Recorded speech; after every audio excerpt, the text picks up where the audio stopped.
आज का टॉपिक है soldering, crimping and wiring basics. Soldering का मतलब क्या होता है?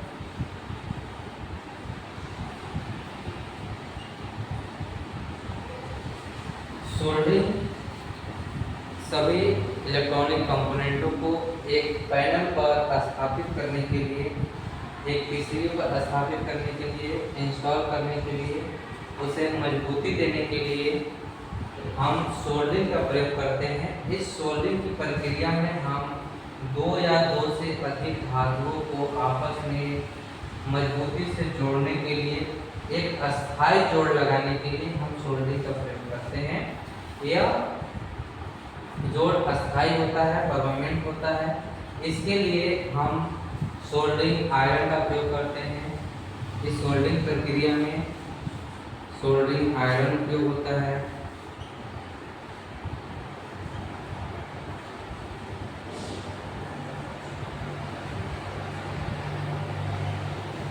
सोल्डरिंग वायर होता है।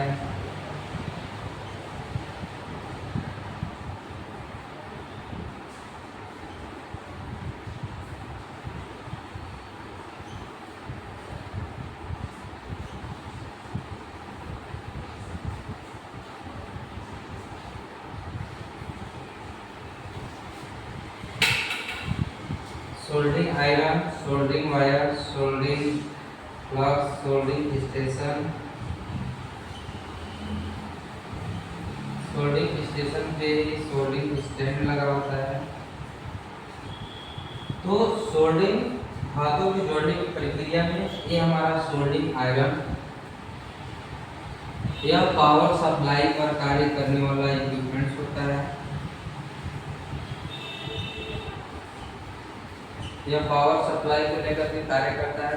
यह इसमें हाई रेजिस्टेंस का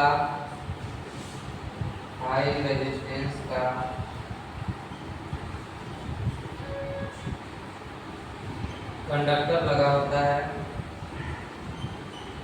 हाई रेजिस्टेंस कंडक्टर लगा होता है। यह चालक जब पावर सप्लाई को पाता है या पावर करंट उसमें फ्लो होता है तो इसका रेजिस्टेंस अधिक होने की वजह से इसमें हीट जनरेट होता है, जिससे जो हमारा जूल का नियम होता है H बराबर I² RT, कि करंट की मात्रा जितनी अधिक होगी, प्रतिरोध की मात्रा जितनी अधिक होगी, हीट उतना ही उत्पन्न होगा। तो अगर किसी का रेजिस्टेंस ज़्यादा है तो उससे उत्पन्न होने वाले हीट भी ज़्यादा होंगे, क्योंकि हमारा heat directly proportional to R है। मतलब प्रतिरोध के समानुपाती हीट होने से अगर प्रतिरोध अधिक है तो हीट भी अधिक होगा, अन्य अथवा प्रतिरोध जब बढ़ता है तो हीट भी हमारा बढ़ता है। इस तरह से ये जो हमारा सोल्डरिंग आयरन होता है, इसमें इसका जो हीटिंग मटेरियल होता है, जो हीटिंग एलिमेंट होता है, जो गर्म होता है, वो हाई रेजिस्टेंस कंडक्टर होता है, जो करंट को पा करके हीट उत्पन्न करता है इस जूल के नियम के अनुसार। कि क्योंकि जूल के नियम अनुसार हीट जो हमारा होता है प्रतिरोध के डायरेक्टली प्रोपोर्शनल समानुपाती होता है, जिससे हीट जनरेट होता है। अगला है सोल्डरिंग वायर। इस सोल्डरिंग वायर का काम क्या होता है कि जिस भी दो धातुओं को आपस में जोड़ना है, अगर दो धातु और यह आपस में इसे हमें सोल्डरिंग करना है तो सोल्डरिंग करने के लिए हमें एक अतिरिक्त वायर की आवश्यकता पड़ती है, जिसे पिघला करके इन दो बिंदुओं के गैप को भरते हैं, जिसे भी हम सोल्डरिंग वायर कहते हैं। यह सोल्डरिंग वायर एलॉय मटेरियल के बने होते हैं। जो हमारा सोल्डरिंग वायर होता है, सोल्डरिंग वायर, ये हमारा एलॉय मटेरियल का बना होता है। एलॉय मेटल का बना होता है। एलॉय मेटल क्या होता है? मिश्र धातु। मिश्र धातु क्या होते हैं कि ऐसा धातु जो दो या दो से अधिक धातुओं को मिलाकर बनाया जाता है, उसे मिश्र धातु कहते हैं। और इस मिश्र धातु में भी कौन कौन से दो धातु को मिलाकर बनाया जाता है? तो सीसा एवं टीन। जो हमारा सीसा एवं टीन होता है, इन सीसा और टीन दो धातुओं को मिला करके हम मिश्र धातु तैयार करते हैं और इस मिश्र धातु को हम सोल्डिंग वायर के रूप में प्रयोग करते हैं। इस सोल्डिंग वायर का गलनांक जो होता है वो बहुत ही कम होता है, मतलब कम हिट पाने पर ही यह सोल्डिंग वायर पिघल जाता है, क्योंकि इसमें सीसा और टीन की मिश्र धातुएं होती हैं और यह कम हिट पाकर ही वायर पिघल जाता है। और इसे सोल्डिंग आयरन की सहायता से हिट करके जिन दो धातुओं को हमको जोड़ना होता है उस ज्वाइंट वाले पॉइंट पे हम इसे रखते हैं, जिससे कि हमारा इन दो धातुओं में वो मजबूती से जोड़ प्रदान करता है। तो हमारा जो सोल्डिंग वायर होता है, सोल्डिंग वायर का प्रयोग हम जिन दो धातुओं को जोड़ना होता है उस जगह पे हम मेल्ट करके उस धातु को जोड़ने का काम करते हैं। और इस सोल्डिंग वायर हमारा मिश्र धातु का बना होता है। मिश्र धातु में भी किसका, सीसा एवं टीन का बना होता है। अगला है सोल्डिंग मटेरियल। एग्जाम्पल में जैसे सोल्डिंग प्लस। इस सोल्डिंग प्लस का क्या उपयोग होता है, तो जो हमारा सोल्डिंग वायर होता है उसे आसानी से पिघलाने के लिए इस प्लस का प्रयोग किया जाता है। प्लस उसके आसानी से पिघलने में मदद करता है एवं सोल्डिंग किए जाने वाले स्थान पे अधिक मजबूती से पकड़ बनाने के लिए भी हम प्लस का उपयोग करते हैं। जहाँ पे हम ज्वाइंट करते हैं वहाँ पे ऑक्साइड की मात्रा को हटाने के लिए भी ये प्लस का प्रयोग किया जाता है। तो प्लस का प्रयोग हम इसलिए करते हैं कि जिस पॉइंट पे हम जोड़ रहे हैं उस पॉइंट पे हमारा अच्छी जोड़ को अधिक मजबूती से पकड़ बनाए और फिक्स ज्वाइंट को। अगला है सोल्डिंग स्टैंड। इस सोल्डिंग स्टैंड का क्या काम है, सोल्डिंग स्टैंड सोल्डिंग करते समय जब हमारा सोल्डिंग आयरन गर्म हो जाता है तो हमें बीच में स्टॉप भी करना पड़ता है कि हम सोल्डिंग अगर कार्य कर रहे हैं तो कार्य के दौरान एक काम करने के बाद दूसरा काम करने के थोड़ा सा समय अंतराल जो आता है, डायरेक्ट हम एक उठाए डायरेक्ट काम नहीं कर सकते हैं। तो उस गर्म जो हमारा हिट होता है सोल्डिंग आयरन, उस आयरन को हम किसी भी सतह पर रखेंगे तो वो सतह हमारा खराब होता है। इससे बचने के लिए इसमें एक इस प्रकार से सोल्डिंग स्टैंड आती है। इसमें इस तरह से वायर लगी होती है और सोल्डिंग आयरन को इसी में फंसा करके हम रख देते हैं। यह एक स्टैंड होता है जिस पर हमारा सोल्डिंग आयरन अच्छे से फिक्स हो जाता है। और ये चूँकि धातु का बना होता है और नीचे उसका बेस इंसुलेटेड होता है, उष्मारोधी होता है, यानी कि इसका जो हीट है वो इसके सरफेस पर ट्रांसफर नहीं होता है। इसका सिर्फ केवल अपना धातु का होता है, जिससे वो हीट जो हमारा आयरन होता है उससे वो प्रभावित नहीं होता है और ये ऊपर की ऊष्मा को नीचे ट्रांसफर भी नहीं होने देता है।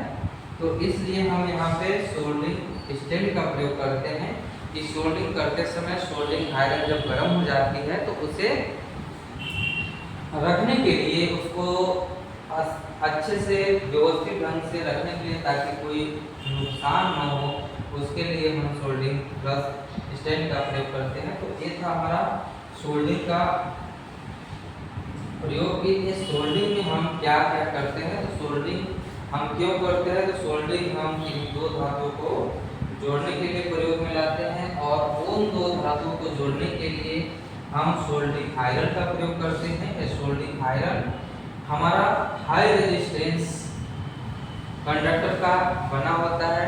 इसमें एक मिश्र धातु होती है जिसे हम नाइक्रोम बोलते हैं।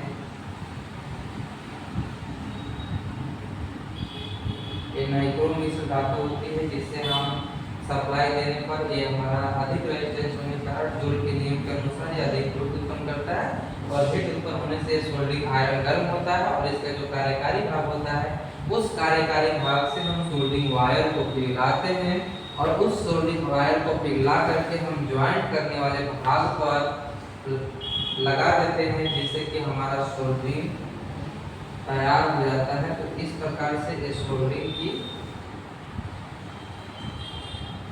काम होता है कि सोल्डरिंग क्या करता है। इसके आगे हम पढ़ेंगे कि सोल्डरिंग के लिए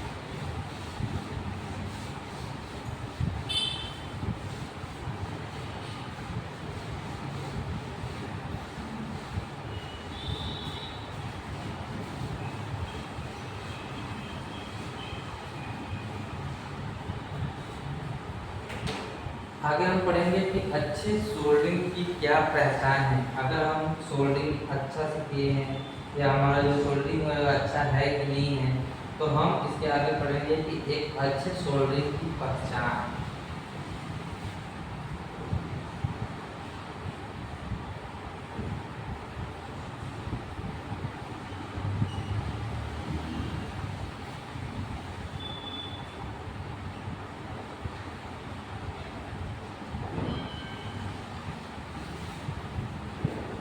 वाला नंबर पे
ज्वाइंट मजबूत होना चाहिए। अच्छे सोल्डरिंग की पहचान यही है कि हम जिन दो धातुओं को आपस में जोड़ रहे हैं, उन जो धातुओं को जोड़ते हैं वो आपस में मजबूती से एक परमानेंट जोड़ की तरह हमारा जुड़ जाए, तो इसे ही हम बोलते हैं कि ज्वाइंट हमारा मजबूती से होना चाहिए।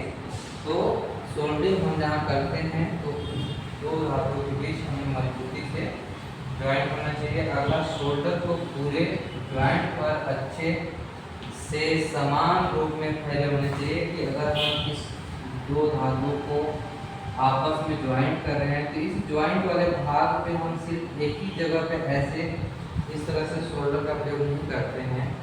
ये हमारा तरीका गलत होता है। हम जिन दो धातुओं को आपस में जोड़ते हैं तो इस ज्वाइंट वाले भाग पे हमारा यहाँ से यहाँ तक पूरे भाग पर समान रूप से शोल्डर को फैले होने चाहिए। एक जगह पे ही सिर्फ शोल्डर का प्रयोग नहीं करना चाहिए। तो अच्छे शोल्डर की एक पहचान यही होती है कि शोल्डर पूरे ज्वाइंट पर अच्छे से समान रूप से फैलना चाहिए। अगर एक जगह पे हैं तो हमारा यह देखने की दृष्टि से भी अच्छा नहीं, मजबूत भी नहीं होगा और ये शोल्डर हमारा अच्छा नहीं होगा। अगला, ज़्यादा शोल्डर का प्रयोग नहीं किया जाना चाहिए। जिस ज्वाइंट पे हम जोड़ रहे हैं उस ज्वाइंट पे हमें ज़्यादा से ज़्यादा सोल्डर का प्रयोग नहीं करना चाहिए। ज्वाइंट लूज नहीं होना चाहिए। हम जिस भाग को जोड़ रहे हैं तो हमारा ढीला नहीं होना चाहिए, लूज नहीं होना चाहिए, अच्छे से मजबूती से जोड़ होना चाहिए, जुड़ना चाहिए।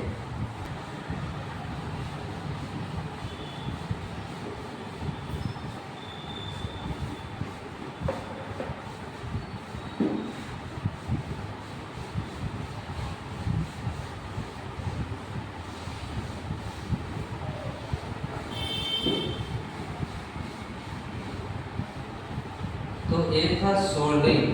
अब हम आगे पढ़ेंगे क्रिम्पिंग। क्रिम्पिंग क्या होता है? तो सोल्डरिंग के बाद हम आगे पढ़ते हैं क्रिम्पिंग।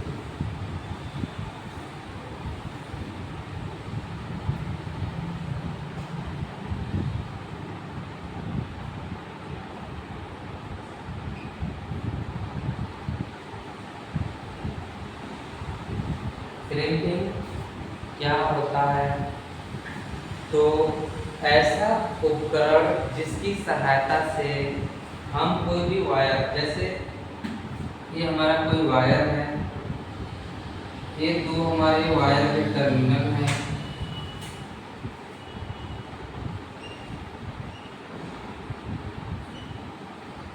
इस वायर के टर्मिनल को इस पॉइंट या इस पॉइंट, दोनों में से किसी भी पॉइंट को हमें किसी ऐसे भाग से कनेक्शन करना है जिसमें किसी भी प्रकार का इस तरह से होल एवं स्क्रू की व्यवस्था ना हो।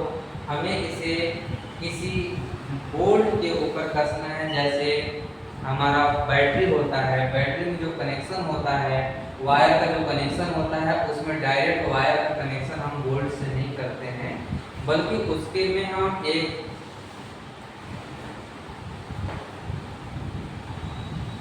लग प्रयोग करते हैं। लग क्या होता है तो अभी हम आगे पढ़ेंगे, लेकिन हम इस क्रिम्पिंग में यही पढ़ेंगे कि किसी भी वायर के टर्मिनल को किसी भी पॉइंट से जोड़ने के लिए डायरेक्ट हम वायर को नहीं जहाँ पे जोड़ सकते हैं, उस जगह पर हम लग का प्रयोग करते हैं। और उस लग को वायर में फिट करने की प्रक्रिया ही यहाँ पे हमारा लग उपयोग किए जाते हैं। लग, इस लग को इस वायर में फिट करने की प्रक्रिया ही क्रिम्पिंग कहलाती है। क्रिम्पिंग कहलाती है। मतलब जो हमारा टर्मिनल होते हैं, इस वायर के टर्मिनल को इसके ऊपर से इंसुलेशन को हटा करके हम उस पर लग्स को फिट करते हैं, वो क्रिम्पिंग टूल की सहायता से किया जाता है। उसे ही हम क्रिम्पिंग बोलते हैं। तो क्रिम्पिंग का प्रयोग क्रिम्पिंग टूल से क्रिम्पिंग किया जाता है, और इस क्रिम्पिंग टूल से हम लग लगा करके किसी भी टर्मिनल पर हम ज्वाइंट को लगाते हैं या वायर को कस देते हैं। तो क्रिम्पिंग का प्रयोग हम लग लगाने के लिए करते हैं, वायर में लग लगाने की प्रक्रिया है क्रिम्पिंग कहलाती है। क्रिम्पिंग इसका एग्जाम्पल जैसे बैटरी का कनेक्शन, जो हमारा बैटरी होता है, बैटरी का कनेक्शन, इस बैटरी में क्या होता है कि इस तरह से बैटरी होती है, इस तरह से बैटरी है। तो बैटरी में ऐसे दो टर्मिनल होते हैं, इस पे हमारा एक बोल्ट लगा होता है। इस बोल्ट पे हमको वायर कसना है। अगर दो वायर हमको कसना है तो डायरेक्ट हम वायर को इस पर नहीं कस सकते हैं, इसके लिए मुझे लग्स का प्रयोग करना होता है। ये लग्स हमारे अलग अलग प्रकार के होते हैं। लग्स का प्रयोग हम जैसे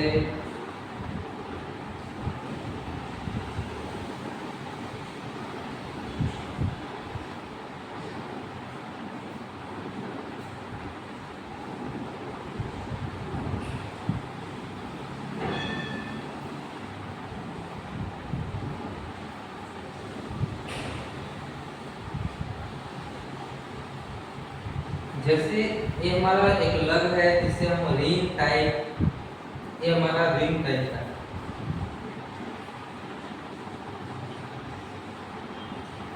इस तरह से हमारा अलग अलग टाइप के छोटे बड़े साइज में हमारे लग मिलते हैं। इसे हम अपनी आवश्यकता अनुसार कि हमें किस साइज का लेना है उस साइज के लेकर के हम उस इसमें वायर को फिट करते हैं। सबसे पहले ये वायर लेते हैं, इस वायर के टर्मिनल से इसके इंसुलेशन को स्ट्रिप करते हैं। इसके इंसुलेशन को हटाने के बाद इस नंगे चालक को इसमें हम फिट करते हैं और इसके बाद इसे क्रीपिंग टूल से हम दबा करके इसमें फिट कर देते हैं। ये इसे मजबूती से जकड़ देता है।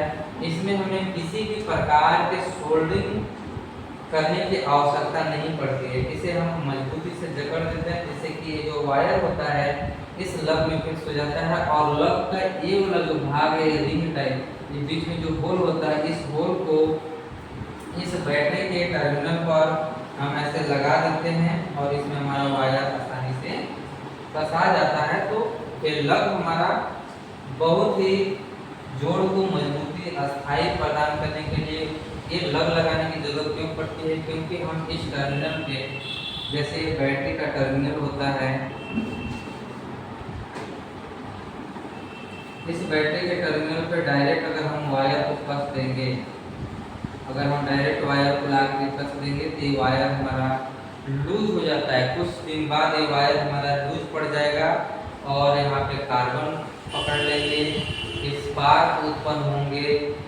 इन सब चीज़ों से बचने के लिए हम वायर को डायरेक्ट कनेक्ट ना करके हम वहाँ पर लग का प्रयोग करते हैं और लग हमारा इसमें आसानी से फिट होता है। इस तरह से अगर रिंग टाइप का तो इस तरह से फिट हो जाएगा और इसमें हम इसे फिर ऊपर से नट लगा कर कस देते हैं और ये हमारा वायर इसमें मजबूती से जकड़ जाता है और इसमें न तो फिर कार्बन लगने की संभावना होती है, न तो फिर शॉर्ट होता है और न ही कोई स्पार्क उत्पन्न होता है। इससे जो बैटरी की परफॉर्मेंस है या जो हमारा जिस कार्य के लिए हम उपयोग कर रहे हैं वो हमारा कार्य में कोई बाधा उत्पन्न नहीं होती है और ये परफॉर्मेंस जो होती है बैटरी की बहुत अच्छी होती है, क्योंकि इसमें कार्बन की मात्रा या कार्बन नहीं लगता है, जिससे हमारा पावर सप्लाई जो हमारा इसमें से चालक में जो उत्पन्न चार्ज होते हैं, जो आवेश होते हैं, उसका फ्लो आसानी से होता है। इसमें विद्युत धारा का प्रवाह आसानी से होने से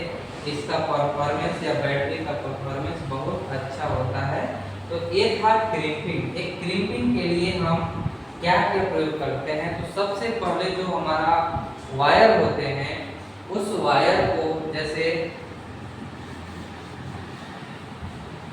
ये हमारा वायर अलग अलग साइज में हो सकते हैं, 1 mm स्क्वायर का हो सकता है, 2 mm स्क्वायर का हो सकता है। मतलब ये जो अलग अलग साइज के वायर होते हैं, इसके ऊपर से जो इंसुलेशन होता है इस टर्मिनल से, जिस टर्मिनल को हमको कहीं पे जोड़ना होता है उस टर्मिनल से इसके इंसुलेशन को रिमूव करते हैं, इंसुलेशन को हटाते हैं।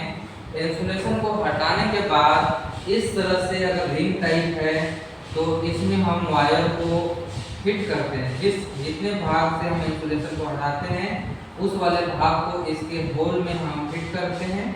इसके बाद इसे हम क्रिम्पिंग टूल की सहायता से, इसे क्रिम्पिंग करने के लिए हम क्रिम्पिंग टूल्स का प्रयोग करते हैं। ये क्रिम्पिंग टूल्स क्या होते हैं, तो क्रिम्पिंग टूल्स का प्रयोग हम लग लगाने के लिए, केबल में लग लगाने के लिए करते हैं। ये हमारे इसमें जो स्लॉट बने होते हैं जिसकी सहायता से हम इसको दबाते हैं, वायर को फिट करते हैं। ये अलग अलग साइज के होते हैं। इसके साइज हमारे वायर के हिसाब से और उसमें लग के हिसाब से अलग अलग स्लॉट होते हैं।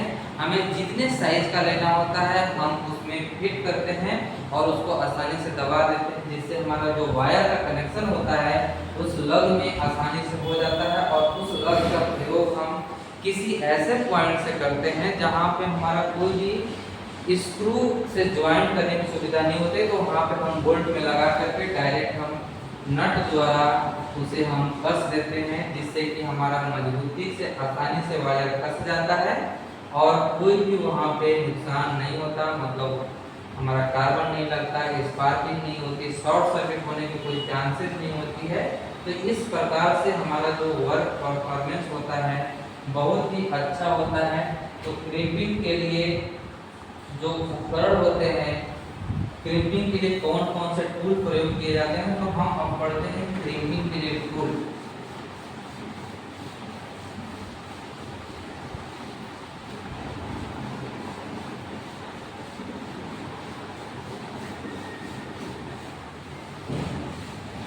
कि क्रिपिंग में हम कौन कौन से टूल उपयोग में लाते हैं, कि क्या क्या टूल्स हम क्रिपिंग के लिए प्रयोग करते हैं। तो क्रिपिंग के लिए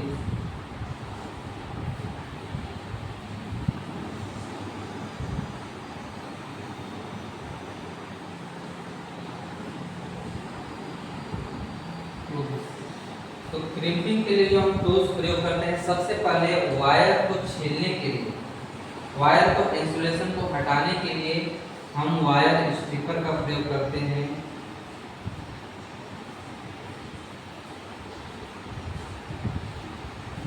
तार को काटने के लिए वायर कटर का प्रयोग करते हैं।